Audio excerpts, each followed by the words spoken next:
नमस्कार। इस समय हम लोग प्रयागराज में नैनी में हैं और मामा भांजा तालाब के पास गोल चौराहे के पास हम लोग आ पहुँचे और पीछे आप देख पा रहे होंगे बाबा साहब डॉक्टर भीमराव अम्बेडकर की 132वीं जो है कि जयंती यहाँ पर मनाई जा रही है और कार्यक्रम स्थल देख पा रहे हैं। आयोजक तमाम लोग हैं और कार्यक्रम स्थल भी आप यहाँ पर देख पाएंगे। तो बाबा साहब के बारे में भी हम लोग जो यहाँ पर मुख्य अतिथि उनसे भी हम लोग यहाँ पर चर्चा करेंगे। 2 शब्दों में यहाँ पर ख़त्म करेंगे कि बाबा साहब के जो इतने संविधान निर्माता के नाम से जाना जाता है, जो उपनाम दिया गया है, वो सब चीज़ें क्यों दी गई हैं, उन सभी जो कि इन सभी बातों पर हम लोग इनसे चर्चा करने वाले हैं। उठो शान से जान कुर्बान कर दो वतन के लिए, अहिंद के नौजवानों उठो शान से जान कुर्बान कर दो वतन के लिए, जान कुर्बान कर दो वतन के लिए। आएगी जब घड़ी जंग मैदान की आएगी जब घड़ी जंग मैदान की, सर कटा देना अपना चमन के लिए, सर कटा देना अपना चमन के लिए। हिंद के नौजवानों उठो शान से कि हिंद के नौजवानों उठो शान से जान कुर्बान कर दो वतन के लिए, जान कुर्बान कर दो वतन के लिए। जन्म 1891 ईस्वी 14 अप्रैल को हुआ। बाबा साहब ने जिस गरीबी से उठ कर के उस समय जिस प्रकार से जाति दुर्व्यवस्था थी,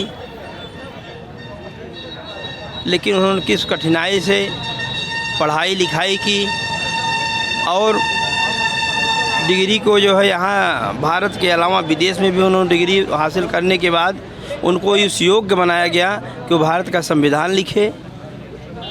और भारतीय संविधान को पूरे सभी लोग मान रहे हैं, जान रहे हैं। आज संविधान की देन है।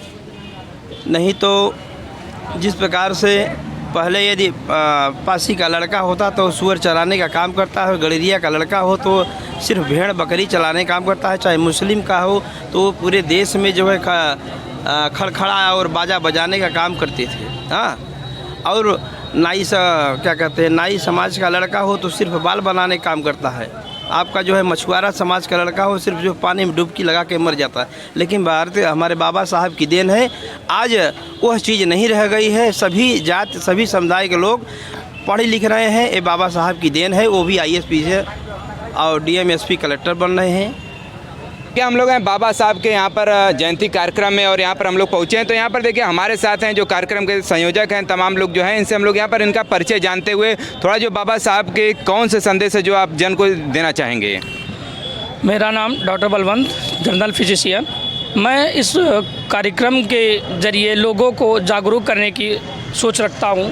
कभी कदार ये है कि बहुत से लोग देखते हैं, लोगों के बीच में अगर हम लोग बैठ जाते हैं, बताने लगते हैं तो वो कहते हैं कि ऐसा नहीं, ऐसा होना चाहिए। फिर धीरे से हमने सोचा कि यदि अगर जिनको जैसे ही समझ में आए मैं वैसे ही प्लान करता हूँ। क्यों कभी कदार ये पढ़ाई के विषय में जो अनपढ़ लोग हैं वो नहीं समझ पा रहे हैं, हमारे बड़े बुजुर्ग हैं जो नहीं समझ पा रहे हैं, उनको समझाने के लिए हम छोटा सा कार्यक्रम कर रहे हैं और डॉक्टर भीमराव अम्बेडकर जी की जयंती को मना रहे हैं। हमको देखते हुए वो लोग धीरे धीरे आने वाले समय में वो लोग भी जागरूक होंगे और इस गुलामी को, जो गुलाम अपना देश बना था, जो गुलामी कर रहे थे, उनसे बचने के लिए शिक्षा को आगे बढ़ाया जाए और ज़्यादा से ज़्यादा अपने बच्चों को शिक्षा की ओर आकर्षित किया जाए। तो आपने यहाँ पर देखा कि जो है कि बाबा साहब के जो भी इनके जो योगदान है वो किसी से छिपा नहीं है संविधान में। तो हमारे साथ देखिए एक और भाई हैं जो कि ये अपना सबसे पहले परिचय देते हुए जो बाबा साहब के जो योगदान है संविधान में लेकर को उससे क्या कहना चाहेंगे। मैं सबसे पहले आपके चैनल को मैं धन्यवाद देना चाहता हूँ।